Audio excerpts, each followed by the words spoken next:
Friends, एक बार फिर से आपका स्वागत है मेरे इस यूट्यूब चैनल में। और जैसे कि अगर आपने मेरे इसके पहले वाले वीडियो देखे होंगे तो उसमें मैंने आपको सर्कल का जो पेरीमीटर एंड जो एरिया होता है उसको फाइंड करने का मैंने फॉर्मूला बताए थे। एंड हम उस पर कुछ क्वेश्चंस भी किए थे। तो इस वीडियो लेक्चर में भी हम एरिया से रिलेटेड जितने भी आपके सर्कल्स में जो भी आपके फॉर्मूला होते हैं उसको देखेंगे और कुछ प्रॉब्लम्स भी करेंगे। तो आज का वीडियो स्टार्ट करते हैं। तो आपका जो पहला टॉपिक्स है वो आपका area of sector and segment of a circle. तो जैसे before moving to the problems let's understand that what is sector and what is segment of a circle.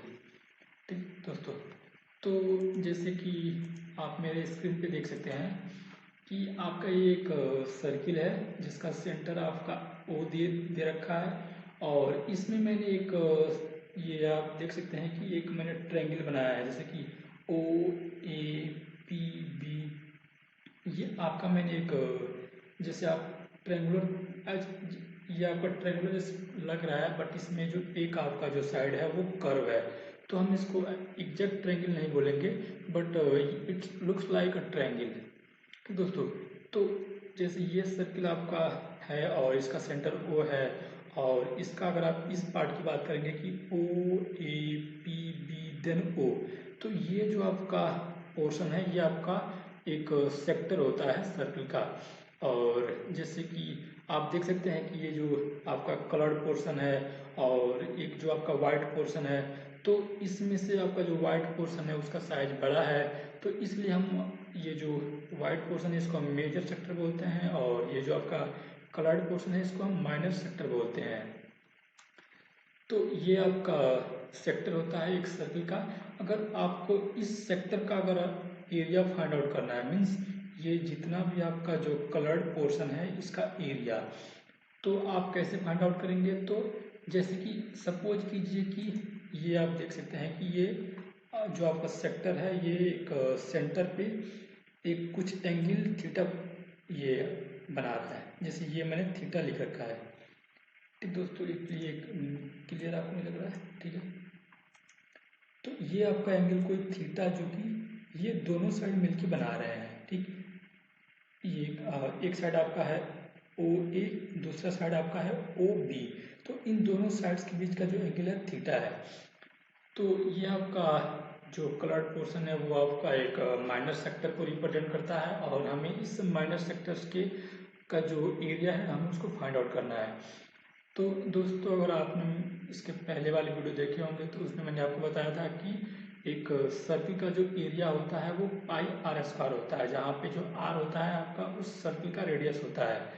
तो जैसे अगर आप इस सेंटर ओ की बात कीजिए तो यहाँ पे अगर आप देखेंगे तो आपका जैसे एक एग्जाम्पल लीजिए, ये एक सर्किल है, इसका सेंटर यहाँ पे ओ है। तो यहाँ पे कितने डिग्री का एंगल आप देख सकते हैं। तो आप देख सकते हैं कि ये एक टोटल ही घूम रहा है, मीन्स इसकी ये एक राउंड एंगल बन रहा है। मीन्स ये पूरा एरिया कवर कर रहा है। जैसे कि आप कंपेयर करेंगे यहाँ से तो यहाँ पे जस्ट आपका एक दो साइड्स जस्ट एक एरिया को डिफाइन कर रहे हैं और उनके बीच का एंगल थीटा है। तो वैसे यहाँ पे कोई ऐसे दो साइड्स नहीं है जो कि एक पार्टिकुलर एरिया को डिफाइन कर रहे हैं। ठीक दोस्तों, तो इसलिए यहाँ पे जो टोटल एंगल है वो आपका 360 डिग्री है। 360 डिग्री कहिए या फिर उसको आप रेडियन में 2 पाई बोलिए। तो यहाँ पे टोटल एंगल है आपका 360 डिग्री है। तो दोस्तों, जो आपका सर्किल का जो एरिया होता है जो कि आप पाई आर स्क्वायर से जो आपको लिखते हो, वो इस एरिया आपके पूरे होल सर्किल का होता है। मीन्स ये पूरा जो सर्किल का जितना भी एरिया आपको दिख रहा है इस पूरे होल सर्किल का एरिया आपका पाई आर स्क्वायर होता है। तो इट मीन्स कि अगर आपका सेंटर पे अगर टोटल एंगल 360 है, मीन्स अगर आपका 360 डिग्री, अगर हम डिग्री में बात करें तो 360 की या फिर अगर रेडियन में बात करें तो 2 पाई की। तो अगर आपका सेंटर पे 360 डिग्री एंगल है तो आपका एरिया कितना आ रहा है? पाई आर स्क्वायर आ रहा है। तो दोस्तों, तो अगर सेंटर पे 360 ना होकर के यहाँ कुछ एंगल थीटा हो, जैसे ये है, तो इस केस में आपका एरिया कितना होगा? तो ये आप एक सिंपल आप एनालॉजी लगाएंगे तो इसमें आप इसका ऐसे आप फाइंड आउट कर सकते हैं कि अगर सेंटर्स पे अगर एंगल थीटा बन रहा है तो उस केस में एरिया आपका theta upon 360 divide by theta upon 360 into pi r square होगा, जहाँ आपका थीटा जो है वो डिग्री में है। मीन्स अगर आप डिग्री की बात करें तो नीचे आप 360 लेंगे और ये जो एंगल आपका थीटा है इसको भी आप डिग्री में लेंगे। तो ये अगर आपका कोई जैसे ये सेक्टर है, अगर ये सेक्टर आपके सेंटर पे थीटा एंगल अगर बना रहा है तो इस सेक्टर का जो एरिया होता है वो theta upon 360 into pi r square होता है, जो कि मैंने ये फॉर्मूला यहाँ पे लिख रखा है कि area of sector of angle theta. Means अगर ये सेक्टर इस सेंटर ओ पे थीटा एंगल अगर आपको आंतरित करता है, मीन्स बना रहा है, तो उस केस में इस सेक्टर का जो एरिया होगा वो theta upon 360 into pi r square होगा, जहाँ पे आर आपका क्या है, इस सर्कल का रेडियस है। मीन्स ये आपका रेडियस है। ठीक दोस्तों, तो आई होप आपको ये माइनस सेक्टर जो है इसका आपको एरिया कैसे फाइंड आउट करेंगे आपको आइडिया लग गया है। आपको ये फॉर्मूला जस्ट यूज करना है, इसमें आपको ये एंगल थीटा पता होना चाहिए। दूसरा बात करें तो जैसे ये तो आपका माइनर सेक्टर है और ये जो आपका वाइट पोर्शन है वो आपका मेजर सेक्टर है। तो अगर आपको इस पोर्शन का अगर आपको एरिया पता चल गया तो आप इस जो वाइट पोर्शन है इसका आप एरिया इजीली फाइंड आउट कर सकते हैं। तो कैसे? तो आप ये जो जैसे टोटल एरिया तो आपका पाई आर स्क्वायर है, उसमें से आप ये माइनस सेक्टर वाला घटा दीजिए, तो जो भी आपका एरिया बचेगा वो आपका मेजर सेक्टर का एरिया बचेगा। ठीक दोस्तों, तो आप मेजर सेक्टर का एरिया भी आप इजीली फाइंड आउट कर सकते हैं। देन हम देखते हैं कि length of an arc of sector of angle theta. तो जैसे आप यहाँ से देखिए, तो जैसे कि अगर हम देखेंगे तो एक ये जो सेक्टर बन रहा है आपका, इसके दो साइड तो आपके स्ट्रेट लाइन है, जैसे ओ ए एंड ओ बी आपके स्ट्रेट लाइन है, बट ये जो आपका दिख रहा है ए बी वो आपका एक कर्व है और इसको हम आर्क बोलते हैं, ए आर सी आर्क बोलते हैं। तो अगर ये कर्व है तो इसका लेंथ कितना है, तो इसका अगर लेंथ आपको फाइंड आउट करना है तो जैसे आप ये एग्जांपल लीजिए कि इस केस में इस सेंटर पे कितने डिग्री आंतरित हो रहा है, तो 360, और अगर 360 आंतरित हो रहा है तो इस कर्व का जो लेंथ है वो आपका कितना है, तो वो इस सर्किल के सरकमफेरेंस के बराबर है। इट मीन्स कि जैसे कि अगर आपका सेंटर पे अगर आपका 360 डिग्री आंतरित हो रहा है तो उस केस में आपका कर्व का लेंथ कितना है, 2 पाई आर है, जो कि सर्किल का जो होता है परिमाप करिए या फिर सरकमफ्रेंस बोलिए। तो अगर सेंटर पे अगर आपका 360 एंगल है तो आपका जो जो आपका कर्व का जो लेंथ है, कर्व का लेंथ बोलिए या फिर जो ये आपका राउंड का जो ये कर्व बोल सकते हैं इसको, इसका जो लेंथ है आपका 2 पाई आर है। और ऐसे अगर ये एंगल 360 ना होकर जैसे अगर यहाँ पे थीटा हो तो इस केस में इस कर्व का लेंथ क्या होगा, मीन्स ए टू बी का लेंथ क्या होगा। तो आप सिंपली देख सकते हैं कि इसका आपका just theta divide by 360 into 2 pi r, 2 pi r. ठीक दोस्तों, तो इसके बेसिस पे ये जो मैंने जो आपका सेकंड फॉर्मूला लिखा है कि length of an arc of sector of angle theta is equal to theta upon 360 into 2 pi r. तो ये फॉर्मूला भी आप देख सकते हैं इजीली। ठीक दोस्तों, तो अब हम बात करते हैं सेगमेंट की। तो जैसे कि सेगमेंट क्या होता है कि जैसे इस सर्किल में आप देखिए, तो ये एक सर्किल है, इसमें मैंने एक ये लाइन ड्रॉ कर रखा है ए टू बी, जो कि इस सर्किल के सरकमफ्रेंस पे दो पॉइंट्स को ऐड कर रहा है। तो वैसे ये जो आपका स्ट्रेट लाइन है जो कि दो पॉइंट्स जो कि सर्किल के सरकमफ्रेंस पे हैं उनको जो ज्वाइन कर रहा है, तो इस लाइन को हम कॉर्ड बोलते हैं, कॉर्ड, CHORD।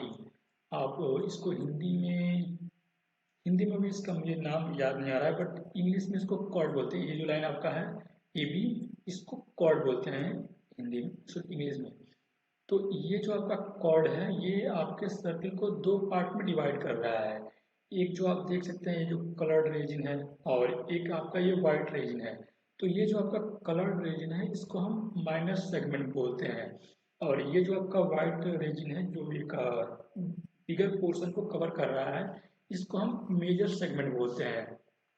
तो दोस्तों, तो आई होप आपको सेगमेंट क्लियर हुआ होगा। देन अब हम बात करते हैं ये जो आपका माइनर सेगमेंट है इसका एरिया कैसे फाइंड आउट करेंगे आप। तो दोस्तों, अगर आपको इसका एरिया फाइंड आउट करना है तो आप अगर ये आपका सेंटर ओ है तो इस सेंटर को दोनों पॉइंट से ऐड कीजिए, मीन्स ओ टू ए ज्वाइन कीजिए और ओ टू बी ज्वाइन कीजिए, और कुछ देर के लिए एज्यूम कीजिए कि ये जो आपका लाइन ए से बी है, मीन्स जो कॉर्ड है वो आपका सेंटर पे एंगल थीटा बना रहा है। दोस्तों, तो आपका ये जो पोर्शन है ओ ए पी बी, ये आपका एक माइनर सेक्टर है। और माइनर सेक्टर का जो मैंने इसके ऊपर जो फॉर्मूला बताया था, क्या बताया था कि theta upon 360 into pi r square, जहाँ पे थीटा आपका क्या है कि ये आपका जो कॉर्ड है ए बी, ये सेंटर पे ये थीटा एंगल आंतरित कर रहा है, मीन्स बना रहा है। तो जैसे कि आप ये अगर सेक्टर का फॉर्मूला यूज करेंगे तो आप इस ओ ए पी बी पूरे ही रीजन का एरिया आप इस फॉर्मूले से फाइंड आउट कर सकते हैं। देन अब आपको तो बस ये जो कलर्ड रीजन है जो कि माइनस सेगमेंट को रिप्रेजेंट करता है, आपको तो बस इस पार्ट का ही एरिया चाहिए। तो उसके लिए आप क्या करेंगे कि अगर आप देखेंगे तो ओ ए बी आपका एक ट्रायंगल बन रहा है, और इस ट्रायंगल का जो सेंटर पे जो एंगल है वो थीटा है, और आपका इस ट्रायंगल का ये जो लाइन है इसका जो लेंथ है वो रेडियस के बराबर है, इस लाइन का लेंथ भी आपका रेडियस के बराबर है। तो अगर आप समहाउ इस ट्रायंगल का आप एरिया फाइंड आउट कर लेते हैं, एंड देन आप इस पूरे सेक्टर में से इस ट्रायंगल के एरिया को अगर आप घटा देते हैं तो आपका ये माइनर सेगमेंट का एरिया आ जाएगा। तो जस्ट मैंने वही आपका यहाँ पे लिखा है कि area of sector O A P B, means पूरा सेक्टर का आप पहले एरिया निकालिए, देन आप इस ट्रायंगल जो कि ओ ए बी बन रहा है इसका आप एरिया फाइंड आउट कीजिए एंड इसको इन दोनों को सब्ट्रैक्ट कर दीजिए। देन आपका आ जाएगा ये जो थीटा बन 360 पाई आर स्क्वायर, ये तो आपका सेक्टर का हो गया। देन ये आप ट्रायंगल जो ये बन रहा है उसका एरिया फाइंड आउट कर लेंगे, और ये सेक्टर वाले में से आप ट्रायंगल को घटा देंगे तो आपका जो एरिया बचेगा वो आपका जो कलर्ड रीजन है, जो माइनर सेगमेंट है, इसको रिप्रेजेंट करेगा। ठीक दोस्तों, तो अगर आप माइनर सेगमेंट का अगर आप एरिया फाइंड आउट कर पा रहे हैं और आपको मेजर सेगमेंट का एरिया फाइंड आउट करना है तो आप क्या करेंगे, जो आपका जो होल सर्किल है जिसका एरिया पाई आर स्क्वायर है उसमें से आप ये माइनर सेगमेंट के एरिया को घटा दीजिए, तो जो बचेगा वो आपका मेजर सेगमेंट का एरिया को रिप्रेजेंट करेगा। तो जस्ट वही है कि area of major segment means जो पूरे सर्कल का जो एरिया है जो पाई आर स्क्वायर है उसमें से आपका माइनर सेगमेंट का एरिया घटा दीजिए, तो ये आपका मेजर सेगमेंट का आपका एरिया आ जाएगा। तो ये मैंने सेम चीज लिखा है कि area of major segment A Q B, ये तो जस्ट ये सेम चीज है। आप बस आपको बस मेजर सेगमेंट का एरिया फाइंड आउट करना है तो आप इस फॉर्मूले के यूज से कर सकते हैं। तो ठीक दोस्तों, तो आपको आई होप आपको एक सर्कल का जो सेक्टर होता है और जो सेगमेंट होते हैं उनका एरिया फाइंड आउट करना समझ में आया होगा। अब हम कुछ प्रॉब्लम्स देख लेते हैं इनके बेसिस पे। तो ये आपका एक प्रॉब्लम्स है जिसमें find the area of a sector of a circle with radius 4 centimeter and angle 30 degree. Also find area of the corresponding major sector. तो दोस्तों, तो अगर आप इस सर्किल में देखेंगे तो आपका जो माइनर सेक्टर है वो आपका ये कलर्ड रीजन है जो कि सेंटर पे कितना एंगल बना रहा है 30 डिग्री, और जो रिमेनिंग आपका जो वाइट पोर्शन है वो आपका मेजर सेक्टर है। और तो हमें इसमें पहले अगर हम इस माइनर सेक्टर की अगर एरिया फाइंड आउट कर लेते हैं एंड देन अगर हम इस पूरे ही एरिया में से अपने माइनर को घटा देते हैं तो आपका ये व्हाइट वाला जो पोर्शन है जो कि मेजर सेक्टर को रिप्रेजेंट करता है उसका एरिया आ जाएगा। तो हम पहले इस जो आपका माइनर सेक्टर है इसका एरिया फाइंड आउट करते हैं।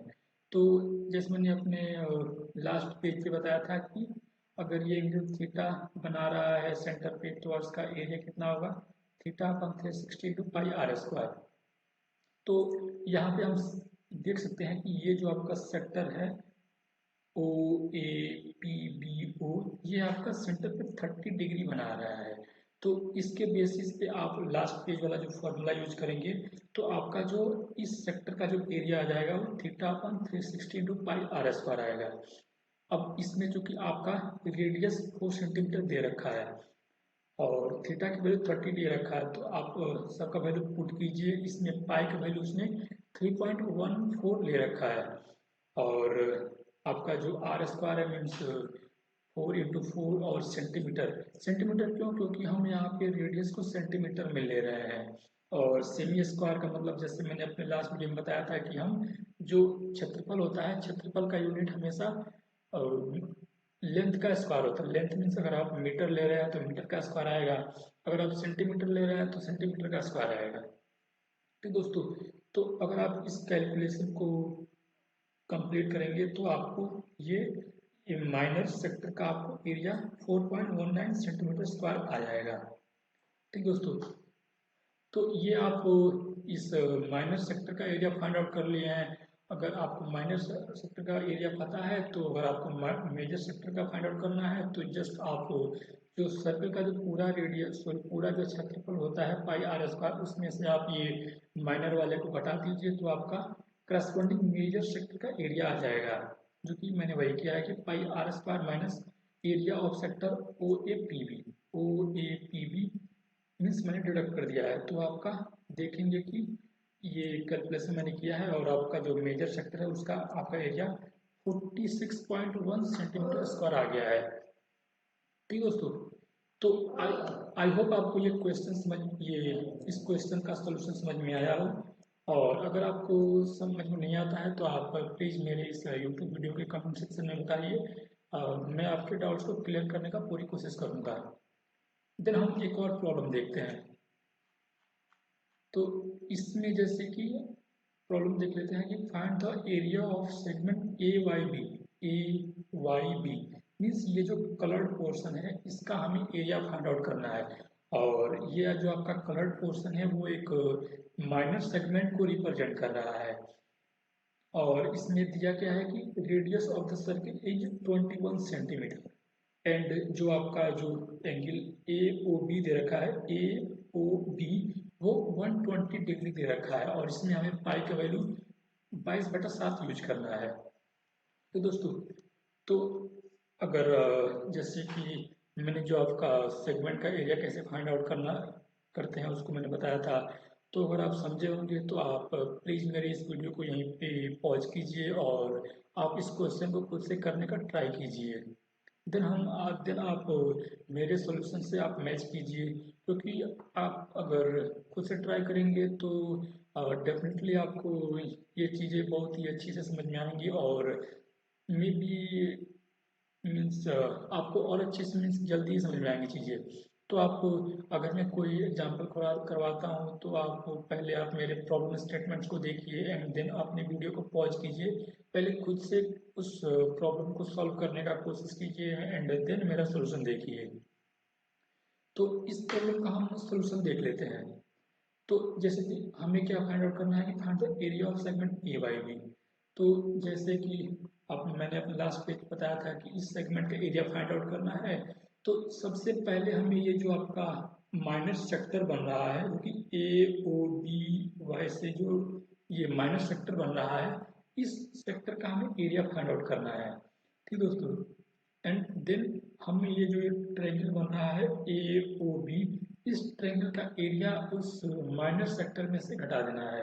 तो जो आपका रिमेनिंग एरिया बचेगा वो आपका ये माइनर सेगमेंट का एरिया बचेगा। तो एग्जैक्ट हमने वही कंसेप्ट यूज किया है कि area of segment A Y b बराबर area of sector O a Y b minus area of triangle o a b. तो हम पहले सेक्टर का एरिया फाइंड आउट करते हैं। तो सेक्टर का एरिया जैसे मैंने बताया था कि अपने लास्ट पेज पे कि theta upon 360 into pi r square. तो चूंकि यहाँ पे थीटा का वैल्यू कितना है 120 डिग्री है, तो मैंने यहाँ पे थीटा की वैल्यू 120 रखा है एंड देन 360 नीचे आपका है एंड पाई का वैल्यू 22/7 है और रेडियस जो कि आपका 21 सेंटीमीटर दे रखा है। तो इस फॉर्मूले को यूज करके मैंने आपका ये जो पूरा सेक्टर बन रहा है इस सेक्टर का एरिया आपका 462 सेंटीमीटर स्क्वायर फाइंड आउट किया है। और अब हमें क्या फाइंड आउट करना है, अब हमें बस इस जो आपका ट्रायंगल बन रहा है ए ओ बी, इस ट्रायंगल का एरिया फाइंड आउट करना है। अगर हम इस ट्रायंगल का एरिया फाइंड आउट कर लेते हैं तो हमें जस्ट इस माइनर सेक्टर में से इस ट्रायंगल के एरिया को घटा देना है, उसके बाद से जो हमारा बचेगा वो इस सेगमेंट का एरिया बचेगा। तो हमने वही किया है कि पहले आपको इस ट्रायंगल ए ओ बी का एरिया फाइंड आउट करना है। तो कैसे आप करेंगे, तो दोस्तों आप इस ट्रायंगल का एरिया फाइंड आउट जैसे आपने अगर आपको पता होगा तो एक ट्रायंगल का जो एरिया होता है, जैसे ये ट्रायंगल है और इसका जो हम जैसे हम एरिया को अगर मैं ए आर से रिप्रेजेंट करता हूँ तो इस ट्रायंगल का जो एरिया होता है आपका nothing but 1/2 into base base गुणे हाइट। जैसे कि मैं एक एग्जाम्पल देता हूँ, सपोज ये आपका एक ट्रायंगल है, ये आपका ए है एंड ये वर्टेक्स बी है एंड ये वर्टेक्स सी है। और सपोज ये आपका जो बी सी को हम बेस मानते हैं और इस पे हम एक परपेंडिकुलर ड्रॉ करते हैं फ्रॉम वर्टेक्स ए। तो ये परपेंडिकुलर की हाइट सपोज कीजिए एच है और ये आपका बी सी बेस है। तो इस केस में इस ट्रायंगल का जो एरिया होगा आप इजीली आप बता पाएंगे, इसका जो एरिया होगा वो 1/2 इंटू ये जो आपका बेस का जो लेंथ है जो कि BC को रिप्रेजेंट कर रहा है और ये जो आपका हाइट है h उसके बराबर होगा। तो ये आपका एरिया होता है। तो हमने यहाँ पे भी वही किया है कि जैसे आप इस प्रॉब्लम में देखेंगे कि ये एक ट्रायंगल ए ओ बी बन रहा है जिसमें उसका जो एक एंगल है वो 120 डिग्री दे रखा है, ठीक। और कहीं से अगर हम इस सेंटर ओ से ये जो आपका लाइन सेगमेंट ए बी है इस पे परपेंडिकुलर का जो लेंथ अगर हम फाइंड आउट कर लेंगे तो हमें बस A B into height divide by 2 कर देना है, उसके बाद से हमारा इस ट्रायंगल का एरिया आ जाएगा। तो हम इसको कैसे फाइंड आउट कर ये है बताते हैं। जैसे दोस्तों आप यहाँ से देखेंगे, जैसे जैसे आई होप आपने अभी तक ट्रायंगल या फिर आपने ट्रिग्नोमेट्रिक पढ़ा नहीं होगा, तो इसलिए इसमें थोड़ा सा ट्रिग्नोमेट्रिक का हेल्प से जस्ट एक्सप्लेन कर देता हूँ, ठीक है। तो ये जो आपका ट्रायंगल है ये जस्ट लाइक आपका ऐसे है, ये आपका लेंथ ए बी है, ठीक, मीन्स इसके जो दोनों पॉइंट्स ए बी हैं और ये जो आपका जो थर्ड वर्टेक्स है वो है और ये आपका ट्रायंगल बना है और ये इसका एंगल 120 डिग्री दे रखा है, 120 डिग्री दे रखा है। और ये जैसे सपोज मैं इसका जो इस सेंटर ओ से अगर आप बेस ए बी पे अगर आप एक परपेंडिकुलर ड्रॉ करते हैं, सपोज कीजिए ये परपेंडिकुलर है तो ये 90 डिग्री यहाँ पे बनाएगा, ठीक, ये 90, ठीक है। और सपोज इसका हाइट h है तो इसका एरिया आप क्या बोलेंगे कि 1/2 into h into A B आपका इसका एरिया बताएंगे, ठीक। तो इस प्रॉब्लम में अगर हम समहाउ जैसे कि हमें बस इस केस में हमें बस ये जो दो साइड्स के जो लेंथ है जो रेडियस के बराबर है हमें बस इनकी वैल्यू पता है और क्योंकि ये 120 डिग्री है तो ये जो आपका परपेंडिकुलर होगा वो इस एंगल को दो भाग में डिवाइड करेगा और इसके वजह से ये और ये जो दोनों पार्ट होंगे वो दोनों 120 डिवाइड बाई 2 जो कि 60 हो जाएंगे, ठीक। तो हमें क्या पता है, एक आर पता है और ये एंगल 60 डिग्री पता है। और हमें फाइंड आउट क्या करना है, हमें एच फाइंड आउट करना है, और ये जो आपका ए बी जो आपका बेस है वो फाइंड आउट करना है। तो दोस्तों, तो इसमें जैसे कि आप जैसे अगर आपने ट्रिग्नोमेट्री नहीं पढ़ा है तो जैसे आप ये सोल्यूशन देख सकते हैं कि जैसे मैंने इसमें कैसे किया है कि O M is perpendicular to A B. जैसे मैंने यहाँ पे जस्ट सेम ट्रायंगल मैंने यहाँ पे बनाया है कि आपका ए बी है बेस एंड देन आपका सेंटर ओ है, और ये जो 60 डिग्री आ रहे हैं ये जस्ट 120 को डिवाइड होके आ रहे हैं, एंड देन ये आपका रेडियस 21 सेंटीमीटर जो कि दोनों को रिप्रेजेंट कर रहा है। तो जैसे कि ओ ए इक्वल टू ओ बी, क्यों, क्योंकि ये तो आपके ओ ए एंड ओ बी ये तो आपके सर्कल के रेडियस है, इसलिए दोनों बराबर हैं। तो देयरफॉर द आरएचएस कंकरेंस जो आपका triangle A M O means A M O means ये जो आप एरिया देखेंगे मीन्स ये जो मैंने परपेंडिकुलर ड्रॉप किया है, इस परपेंडिकुलर की वजह से ये आपके जो दो ट्रायंगल और बन गए हैं। एक आपका है ए एम ओ, दूसरा आपका है बी एम ओ। ये दोनों ट्रायंगल एक दूसरे में बट गए हैं, और आप देख सकते हैं कि ये दोनों डिग्री, ये इधर 60 है और इधर 60 है, और इसका भी एक लेंथ 20 है और इसका भी एक लेंथ 20 है। तो इसलिए ये जो आपके दोनों जो ट्रायंगल होंगे इन दोनों का एरिया बराबर है। देन जैसे कि ये तो 60 है, इसमें क्या है, सपोज कीजिए कि ये जो आपका आपने सेंटर ओ से जो ए बी पे जो आपने परपेंडिकुलर ड्रॉप किया उसका लेंथ आप एक्स मान लीजिए। तो आप यहाँ से देख सकते हैं कि जैसे कि अभी अगर आपने ट्रिग्नोमेट्री नहीं पढ़ा होगा तो जस्ट आप याद कर लीजिए कि अगर ये जैसे कि ये आपका एक राइट एंगल ट्रायंगल है और ये आपका थीटा है, थीटा कोई एंगल है, तो इसको हम परपेंडिकुलर को P से रिप्रेजेंट करते हैं और बेस को B से रिप्रेजेंट करते हैं, और ये आपका जो होता है हाइपोटेनियस होता है, इसको हम H से रिप्रेजेंट करते हैं।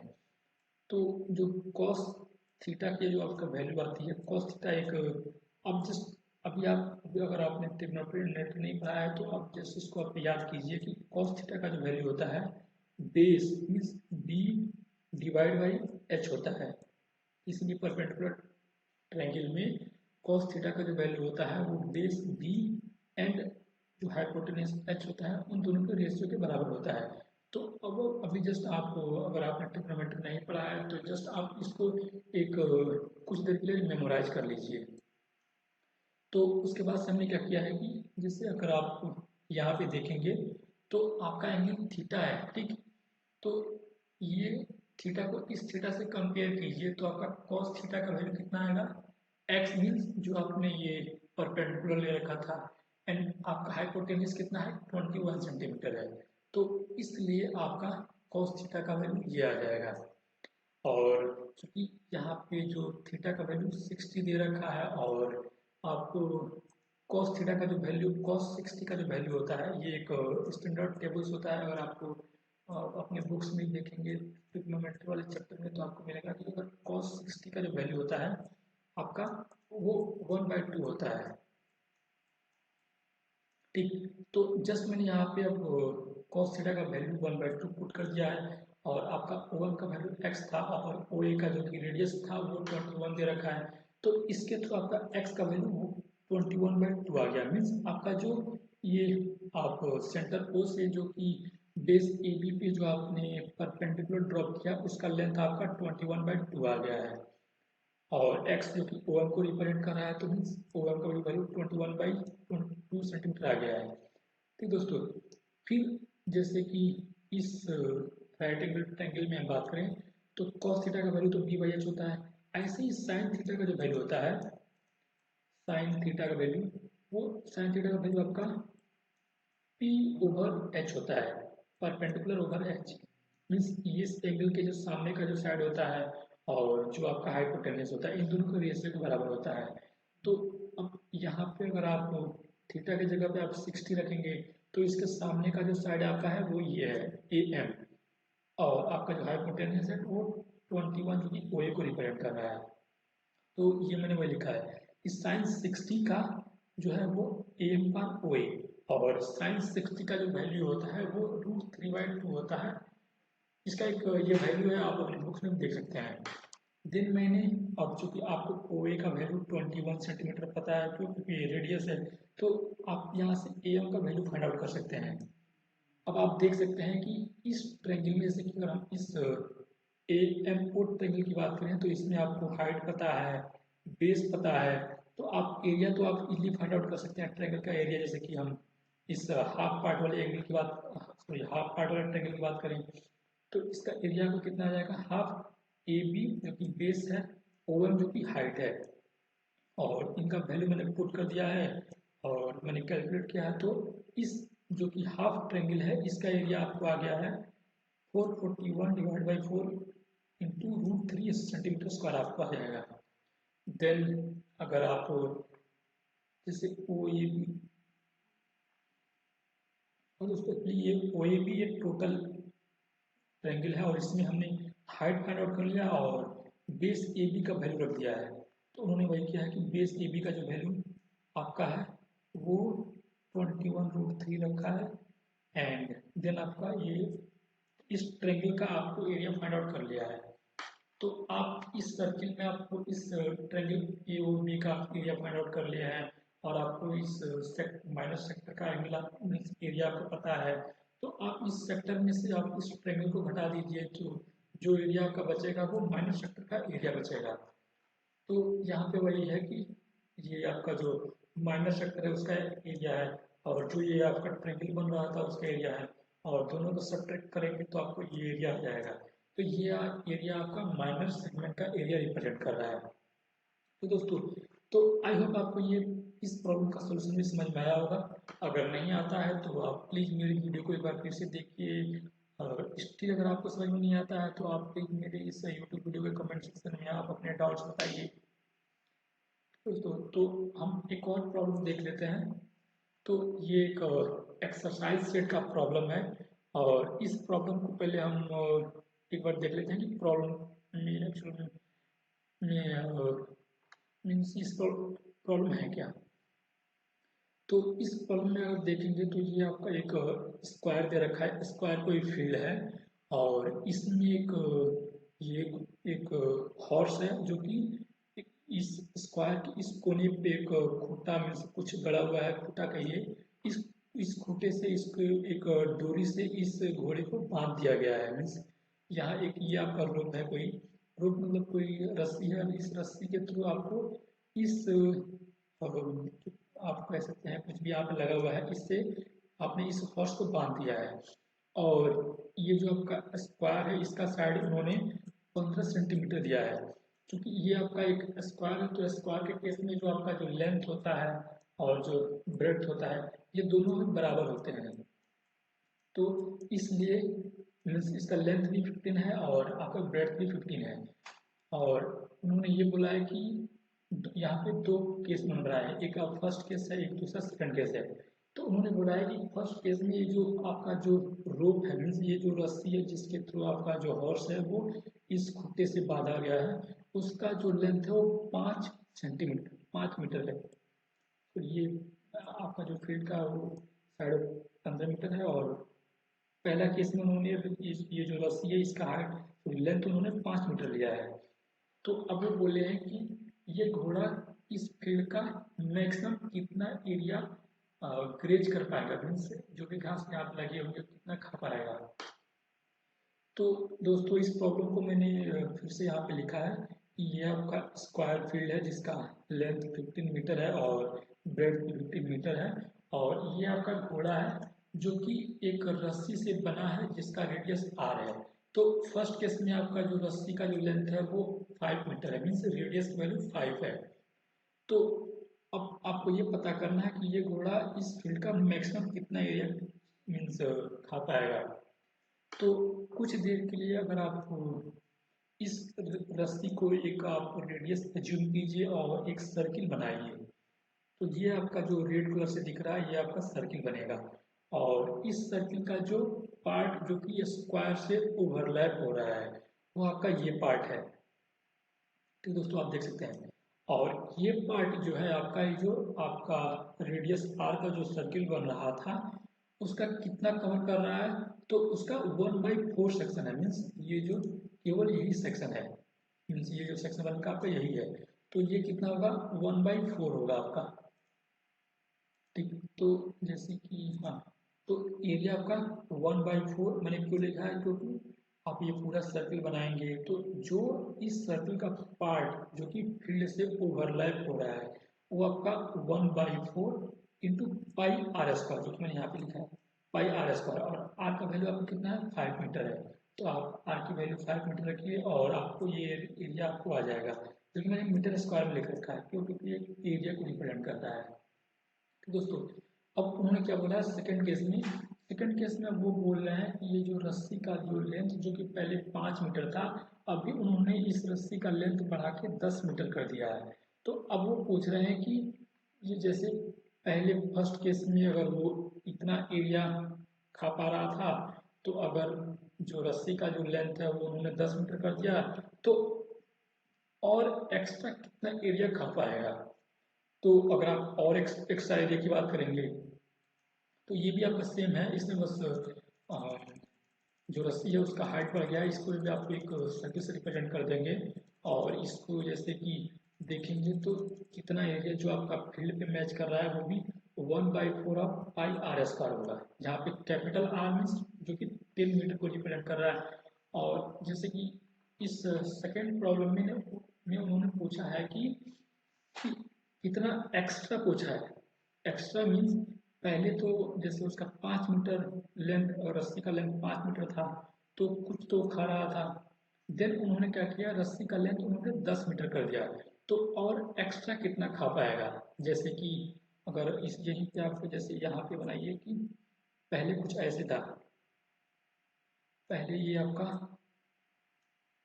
ये स्मॉल एरिया था, मीन्स पहले जो रस्सी का जो लेंथ था वो स्मॉलर था, तो अभी वो कितना एक्स्ट्रा खा पा रहा है। तो ये जो पोर्शन आप देख पा रहे हैं जो कि मैं कलर कर रहा हूँ, ये आपका एक्स्ट्रा पोर्शन है जो कि वो खा पा रहा है। तो अगर आपको ये जो एक्स्ट्रा पोर्शन है इसका एरिया फाइंड आउट करना हो तो आप क्या करेंगे कि ये जो बिगर सर्किल है जिसका रेडियस आर है उसके 1/4 में से ये जो छोटा सर्किल है जिसका रेडियस आर है उसके 1/4 को घटा देंगे। तो आपको जो एक्स्ट्रा जो एरिया जो कि एक कलर आपको दिख रहा है, ये इस एरिया का क्षेत्रफल आपको आ जाएगा। मीन्स आप इसका एरिया फाइंड आउट कर सकते हैं। तो जस्ट मैंने वही किया है कि 1/4 pi capital R square minus 1/4 pi small r square, ये मैंने घटा दिया है। देन आप देख सकते हैं कि आप आर का वैल्यू जो कि कैपिटल आर का वैल्यू जो कि 10 है और स्मॉल आर का वैल्यू की 5 है, मैंने यहाँ पहले पुट किया है और जस्ट मैंने यहाँ पे एक कैलकुलेशन किया है, तो आपका जो एक्स्ट्रा एरिया आएगा वो 58.90 मीटर स्क्वायर आ जाएगा। तो दोस्तों, तो आई होप आपको ये प्रॉब्लम समझ में ना आया हो, आया होगा। अगर नहीं समझ में आता है तो आप मेरी इस वीडियो को एक बार फिर से देखिए, आई एम श्योर आपको समझ में आएगा। तो दोस्तों, तो इस वीडियो लेक्चर में हम इतना ही डिस्कस करते हैं, और नेक्स्ट वीडियो लेक्चर में हम इस सर्किल का जो एरिया है इसके बेसिस पे कुछ और जो टाइप्स के जो मीन्स सर्किल में कुछ और जितने भी कुछ प्लान वगैरह, जैसे कि यहाँ पे आपने सेगमेंट सेक्टर पढ़ा, वैसे कुछ और जो आपके बन सकते हैं जिसका हमें एरिया देखना है तो हम उसकी बातें करेंगे। तो दोस्तों, तो इस वीडियो में इतना ही, बाकी मिलते हैं आप नेक्स्ट लेक्चर।